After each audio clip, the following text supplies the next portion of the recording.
Деген аға, екі көрермен. Зритель, билет алыңдар ма? Концертке. Көңілге қалай? Настроение? Очень керемет. Сайын аға, ал құтты болсын. Қанжыға майланды.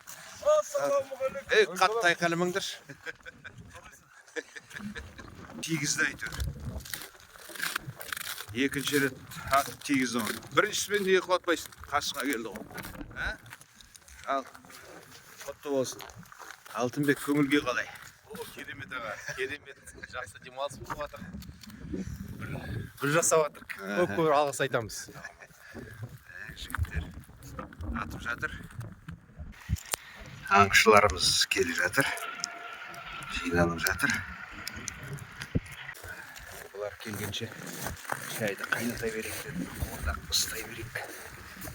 Картоп салғызған жоқпын. Тек қана ет мынау қоян. Соңғы загоннан тағы төртеу ме? Ой, жарайсыңдар.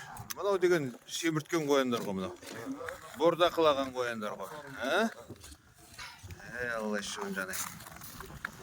Жарайсыңдар. Ал, отақа құтты болсын. Қаншыға майланып жатыр. Қанды болып жатыр. Сәке. Мен бірінші қоянды атып алған Сайын ағам.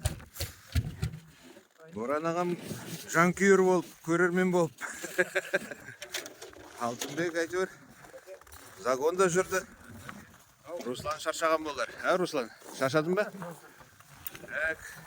Мына жігітті қоянға тигізді әйтеуір. Ой, жарайсың. Енді ең мықты загончик болады қойынды. Александр да жүрді. Кәримала да қоян құтылатты әйтеуір. Жарайсың. Құтты болсын. Сәлем.